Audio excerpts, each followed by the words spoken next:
a girl and her gay watch The Magic School Bus. It's the show where we yap about life, science, and go on an occasional rant about the state of the world. I'm Sarah. And I'm Matt.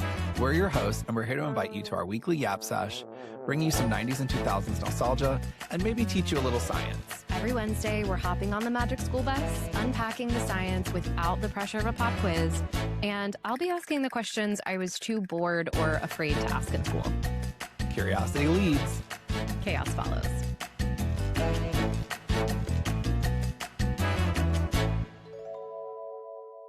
Hey, everybody. Welcome back. It is episode 14, the untitled episode. In that, there is no episode of The Magic School Bus tied to this one. We have finished season 1. Can you believe it, Sarah? Yes. You know, I can, but also I'm surprised by that. Yeah. It's taken so long and also gone so quick at the same time. Thank you. That's what I was going to say, but you put it so eloquently. Yeah. How long have we been working on this project? I think we looked it up a little bit ago. So we had our first official planning session at the end of June. I'm sorry, the end of July 2025.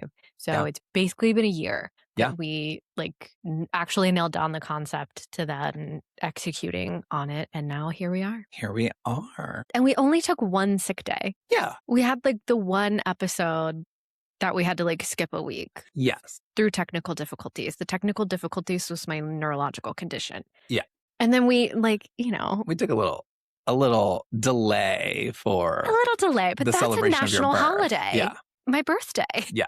You can't expect me to toil on my birthday. No, it would have been a big and rude ask. Thank you. So as a former teacher, how would you rate our attendance? I would rate it as good. Good. I would even go as far as giving it a perfect attendance award. Whoa. Because I think our definition of perfect attendance is crap. Okay. Yeah. And there's so many outliers. You should get a few days Definitely. of missing school. Definitely. Okay. No, I like that. And we didn't factor in a spring break for 14 straight episodes. That's 14 weeks. Yeah. So I think we deserved a week off. I think so too. Okay. Go us. I wish we had little award ceremonies. Senior superlatives. So I'm curious, having never seen the series before, what are your thoughts now being through a full season of it? Okay. Yeah. I truly believe that this show is of the golden era of animation. I think the style of it is spectacular. I really liked the character development. I liked most things about it, but I will be finding the email of that Foley artist. I will be writing them a strongly worded message. Yeah, that's fair. That's fair. They really, thank you. They really put you through the ringer this season. Were they going for the Emmy? What? They were going for something. Crazy work. Yeah. I think for me, having watched it as a child, but never really in order, which doesn't really matter. I don't think there's overarching story arcs necessarily, right? You get to know the characters a little better, but they're pretty static, or their growth arcs happen in a singular episode. Yeah. I was pleasantly surprised that it held up. I enjoyed the episodes. I don't think I realized how, this should not be shocking, but how elementary some of the episodes are. Yeah. But it is elementary students for elementary students. It makes sense. It very much makes sense.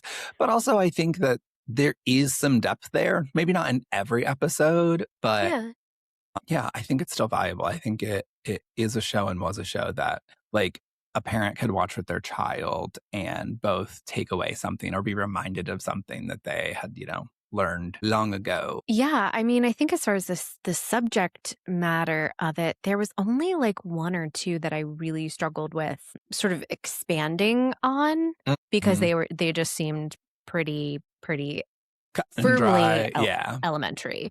But to your point, I really think a lot of them had some pretty dense learning material. Whether you know it already, to think that the target audience of the show was 6 to 8-year-olds. Like, there's Mm-hmm. some pretty hefty learning to be done in these, which I think I was surprised by, grateful for. I didn't really consider the fact that, or I didn't really consider that it could be a risk to our show if all of them were just really elementary. Because then what do Yeah, I where do talk we about? go It from doesn't, there? yeah, doesn't really help me out in being curious about something if it's already known. So yeah, I think for 95 of the episodes, they were just the right amount of a really fantastic refresher course on the basics, sort of touching a toe into opening up, or at least making you realize that there are other doors to be opened in that Mm-hmm. subject, and allowing us to, run face first into them, which was a blast. Yeah. Yeah. Speaking of episodes, do Yeah. you have any favorites from the season? Ooh, I loved that one on ants. No, I mean, I think I have to kick it classic and say that episode 1, the solar system. Even with Janet. Look, Janet, strong creative choice, and I stand by that. Janet was a really tough pill to swallow, and I'm curious if they actually wanted to make her like a recurring character. I And think then she comes back in later okay, seasons. the fact that she did not make another appearance for season 1 was like, must have been through, what do they call it when they put everybody in a room and like get feedback? Focus group. Yeah, focus groups. Yeah, Yeah. they were like, love it, but that redheaded girl, she's got to go. She's too much too Yeah, much. I think, yeah, solar system has to just, I mean, it's just a really classic This is subject science. matter, right?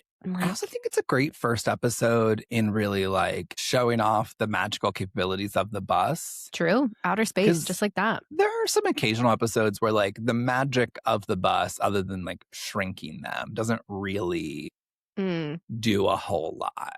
That's fair. Light on magic, heavy on bus. Heavy on bus. It's a transportation. Just a small transport. Sure. No, I get that. That makes sense. What about you? Your fave? I think for me, it's gotta be In the Haunted House, which is the sound episode. Why? I just really like that one. I like the vibe. I like the antics of this like playseum situation. Okay. Which is funny. I, as a child, was never a big, like, scary things person.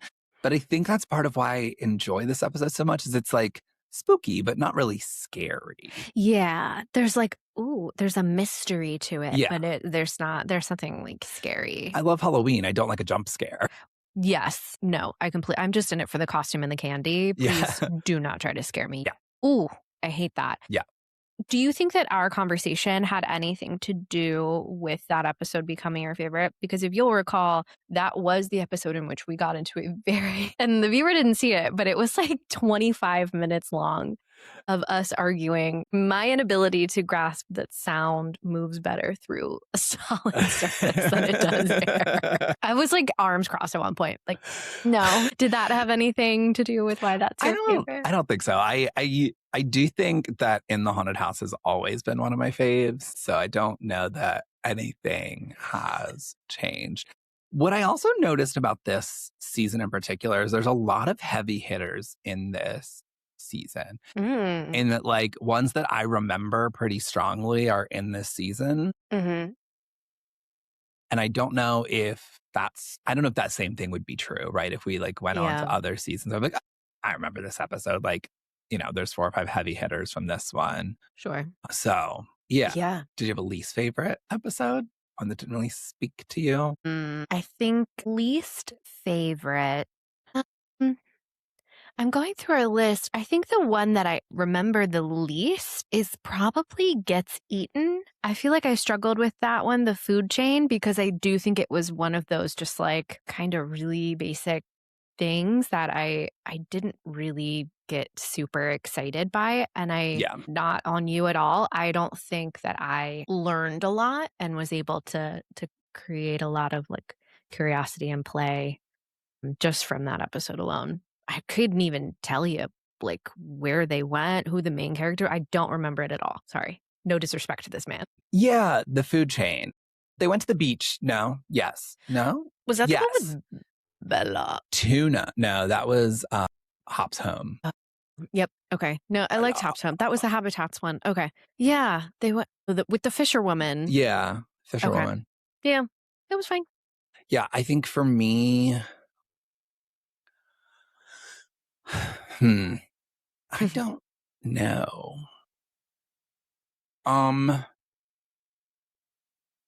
What happened in Seeds? No, Seeds was cute. Seeds was cute. I liked our conversation with Seeds too. And Seeds really opened up a lot of exploration in my own personal studying as well. Like my behind the scenes, what I was Googling for the next couple of days after we recorded that episode. Yeah. Lots of curiosities about how seeds work. You know, I think my least favorite was Forces. You had some technical beef with that one, I think. Yeah. I mean, I think that while and like my feelings about physics aside, like I don't actually hate physics. It's just not my strength, but like that doesn't really influence how I feel about the episode. I just thought it's kind of boring. Like it's, you know what I mean? They don't go anywhere really fantastical or exciting. It's a book page that's basically an ice rink. Like they could have gone to an ice rink. Yeah. And I think that was really our first big jump out of physical and into like conceptual spaces, right? Like if you can't see it, how do you show it? Yeah. And so I think they did a good job in that. But yeah, it did make for kind of a less exhilarating field trip than ones we've been on in the past. Yeah, I would agree. Something that we didn't really talk about that I was thinking about in preparing for this episode is the one thing that Miss Frizzle actually does always say. Because she, like us, loves to say something for the first time, be like, as I always say. And I've always said that. Take chances, make mistakes, get messy. Yeah. I really, really like that as a like mantra. Cute. I think it is like a really great invitation to be bold and like explore, and like the goal is to make mistakes, right? Like don't be afraid of mistakes, like make them. Yeah. And I mean, I think to call back to episode 0, right? You and I sat down together to introduce the show and talk about what we wanted to take away from the show. And one of the things that I said very early on, even earlier than recording that, was I want to be much more intentional about the ways that my perfectionism really limits what I do and what I try for fear of failure. I said it in episode 0, right? That I don't try things unless I know that I'm going to be perfect at it immediately, which is not a great strategy for life. No. There's so few things that you can actually get right and perfect on the first try. So I appreciate you highlighting that, because it does, harken a callback to one of my personal outcomes for the show. So solid reminder. Yeah. I also want to know, I'm curious, what is your favorite thing that you've learned from this experience? And we can go in a couple of different directions with that, right? Like it can be like, what's your favorite science factoid? What have you learned about yourself? Sure. Tell me everything. Okay. Let me pull up the episode list. I think it's obvious to anyone who watched the show that I learned so many things either for the first time or cared for the first time about grasping the concept of it. And I think a lot of what's on the cutting room floor from the show is me asking the same question to Matt multiple times and having him explain it to me in multiple different ways until I actually genuinely understood it. I didn't want to walk away from the time that we had together of me being curious and going, oh, I wonder what's that about? And having him tell me something and me going like, cool, dude, and moving on. Like I actually really wanted to understand it. And I think first and foremost, I'm really proud of myself for doing that, kind of being willing to show my very good friend, who I hope has a modicum of respect for me, that like, I'm an idiot right now. And like, I need you to help me to not be an idiot. So I loved that as an exercise for me of like, just not giving up and like sticking with something, yeah, sound traveling through salad comes to mind. There were a couple times where I was like, no, I just simply don't believe you.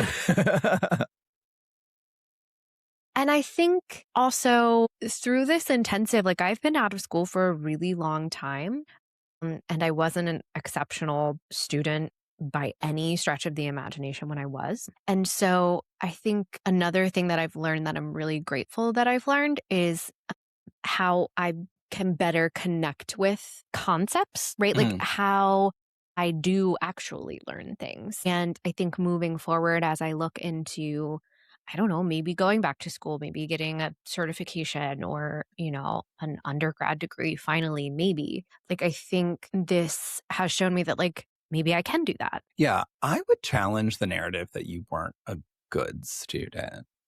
I wasn't. I just don't believe that.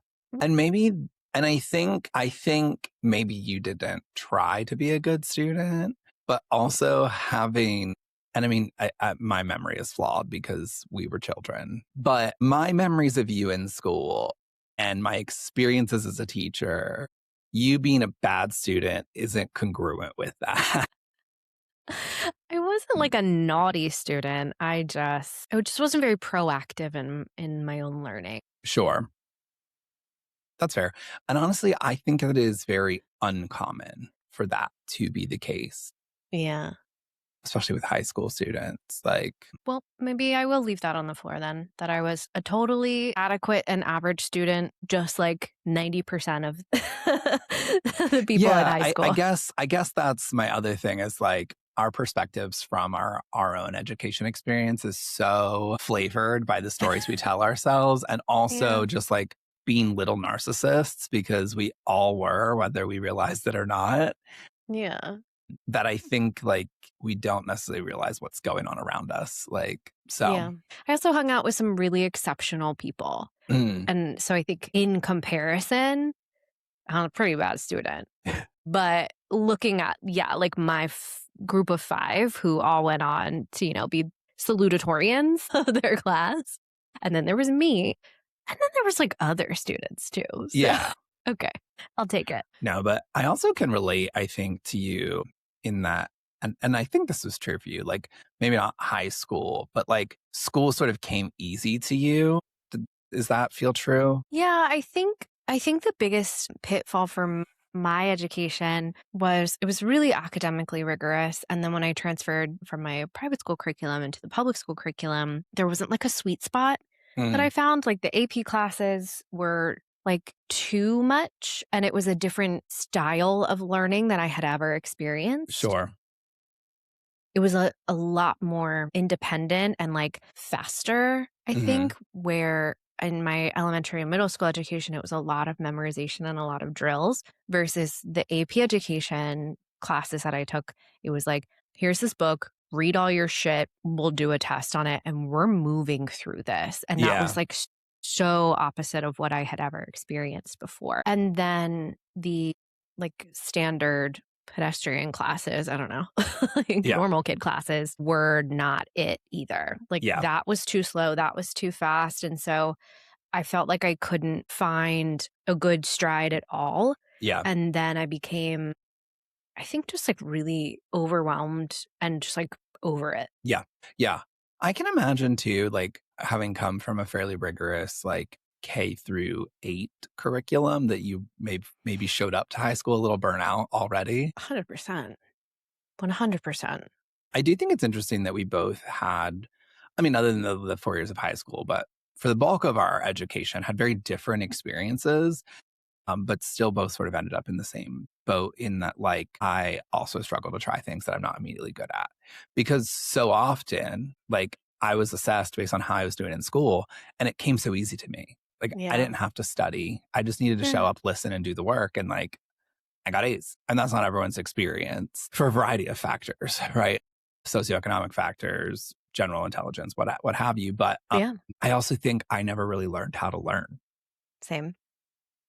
And that is something that I, even in college, didn't really get good at. Mm. But something in this experience that I think has been cool for me. And every once in a while, I do this to myself. Like I think of myself as a confident individual, but oftentimes I think I underplay to myself my own skills and abilities. Like I'm like, I can't do that. Or like, I'm not that smart. I'm my biggest hater. Yeah. And then like I do things like this where I'm like I can rattle off a bunch of information, or like I can, not knowing what questions Sarah's going to ask, pull together like from my knowledge base what I think the answer is. And I would say 9 times out of 10 on this, I was right. Like, which I'm really proud of. Like, you should be. You know, people paid a lot of money for me to be this dumb. So I'm grateful. I didn't pay a dime. But yeah. I think at Wesleyan, it was so much of it really truly was memorization. And I can memorize anything. I think that's like a tie into like my music stuff. Like play me a song once, I've got it, it's locked in. I can absolutely learn it. But how can I learn concepts? Like how can, you know, like I can memorize the math formula, but like if I haven't learned how to understand when to apply it, like that was my pitfall, was like, okay, well, what formula? And I could rattle them all off, but like, which one am I supposed to use? I don't really understand where on the board I am. So I think that was definitely like the kiss of death for me. It was like, okay, this is a whole different game and no one's taught me the rules and I should have been learning them this entire time and now I'm fucked. Yeah. It's hard to come from like 2 very different educational paradigms. And I mean, at the time we went through school, all school was much more memorization based than it should have been. But even so, I think we still had quite different paradigms of education. Yeah, probably true. Do you have any other thoughts swirling around about this season or this experience? Probably, but do you want to talk about the actual pod, our plans for it then? So at the outset of this project, we had said we're going to commit to all of season 1, and then we'll decide in flight if we are going to go on to season 2. And I think we've decided that at this point, we don't have any concrete plans for season 2. It's been fun. So much fun. But it's also taking up bits of our life that we maybe need to put other resources towards. So we're definitely taking extended hiatus, but we will not say never. So there may be a season 2 down the line, but for right now, we're going to call it good. Yeah, I think that's totally fair. We're not getting a divorce. We still love you kids. This is not your fault. A girl and her gay just need a little break, you know? It's hard. And I think some of it's summer vacation, and some of the hardest days were when we were like hanging out together and we wanted to spend quality time together, but we had to like do the work of the pod. Yeah. A shocking amount of work. Yeah. And a lot by you. Well, that's fair. You did all those years of college so that we could even do this in the first place. Yeah. So I just want to say that I'm really proud of us for doing the thing that we committed to doing and even starting it in the first place. Like, I think that's really brave of us. Yay. We're so brave. We're so brave. Do stay tuned to the socials for the supercut of all the times I started singing in the middle of the podcast. Yeah, that's going to have to be a YouTube exclusive. The length of it is going to be probably longer than any singular episode that we have published, even when you nerded out on chemistry and that one got to like over an hour long. Yeah. I was going to hit you with a never say never. Better than we are never, ever, ever getting back together. Shh, don't tell the kids. No, we will still be hanging out. You just won't get to hear it. Yeah, we'll be hanging out more now that we've got free time. I get to come over to your house and like, just vibe now. Wow. Well, I think before we sign off for the foreseeable future, we have one last mash we need to do. It's time, right? Yeah. And that's the official mash of Miss Valerie Frizzle. I really need you to lead the way here. Okay. As discussed, I feel like there is no soul here on this mortal plane that is deserving of her. Yeah. She obviously drives the bus. And it is yellow / whatever color it wants to be. Mm-hmm. And she is a teacher. Mm-hmm. So you tell me how free flying and fancy we're getting with those. Yeah, I think we're definitely gonna move into fantasy realm, right? Okay, full proper MASH. Yeah. So like one of my immediate thoughts is like she is with the Doctor, Mr. Doctor Who. Yeah. It's spelled out Doctor, right? It's not DR. It is spelled out Doctor, yes. Okay, I knew it was one or the other. I took a risk. You did it. You did it. Thank you. I am not about to become canceled by the Doctor Who fandom on our very last episode. That was so scary. No, I love that for her. This makes a lot of sense to me.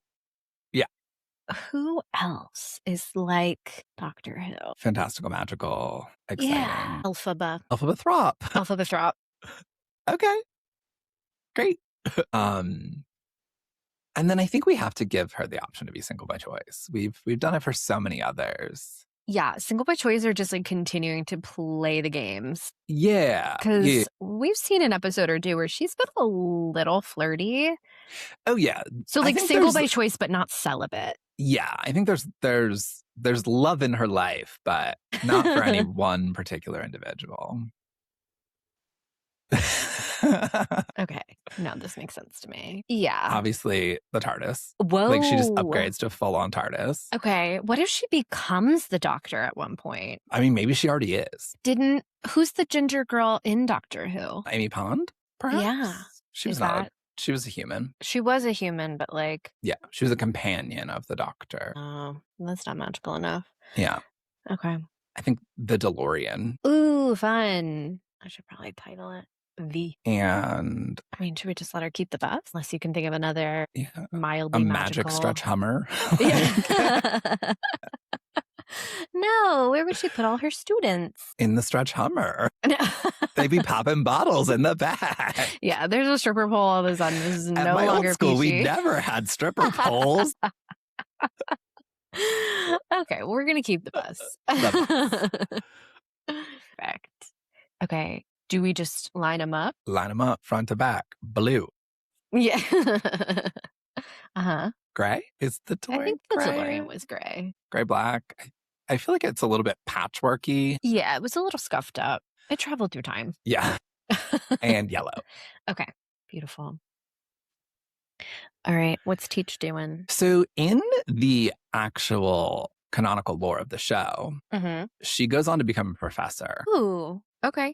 So Magic School Bus Rides Again was a more recent show in a newer animation style, unfortunately.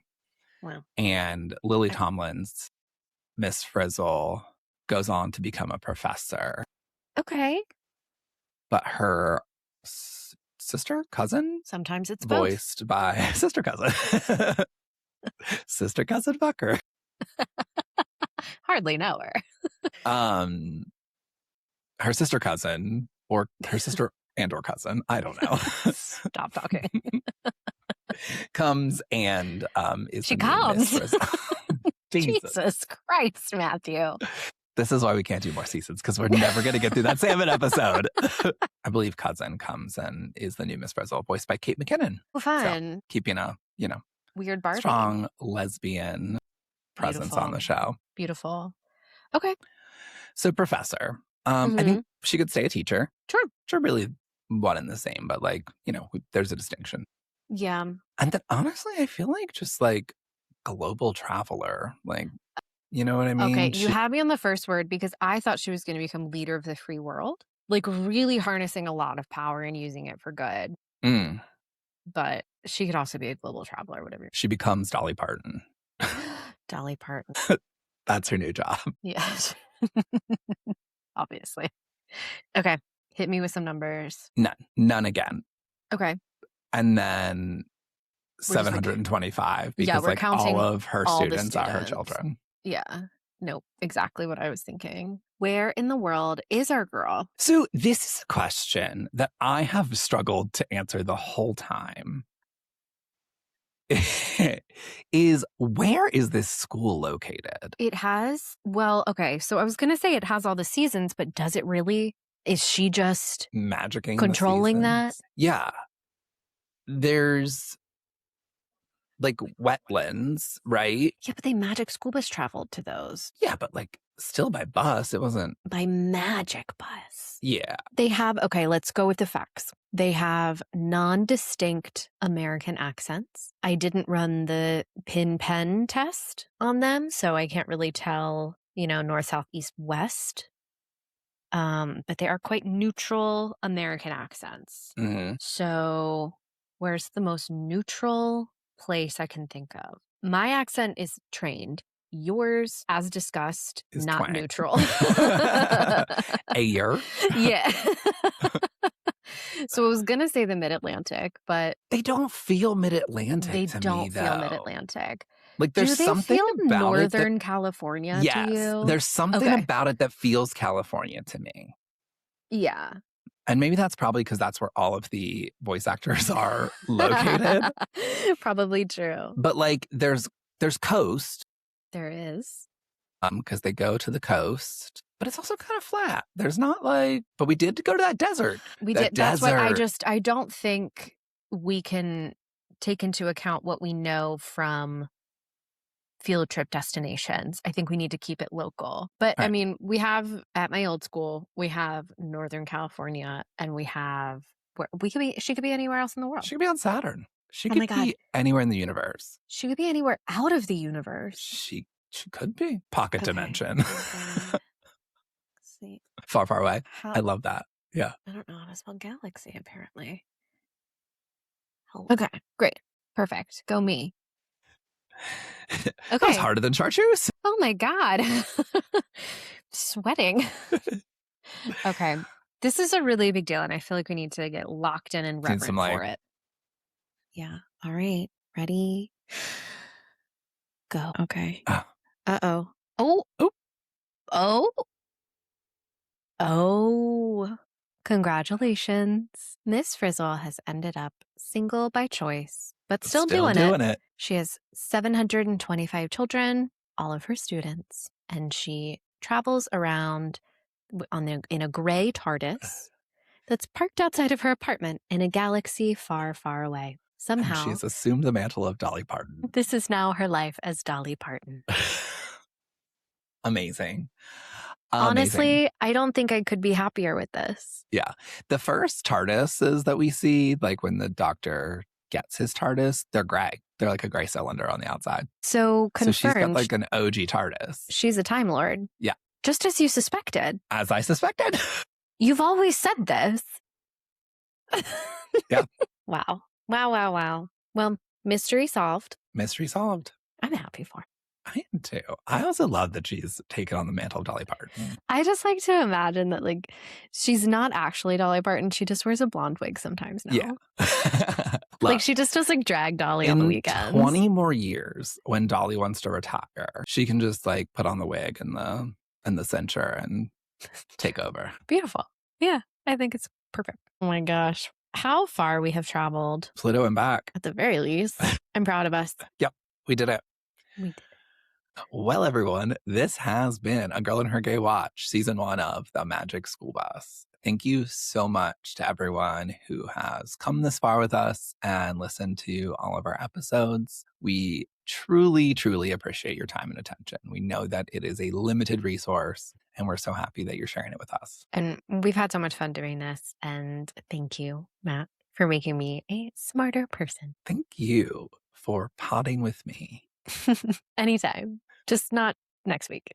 Bye, everybody. Bye.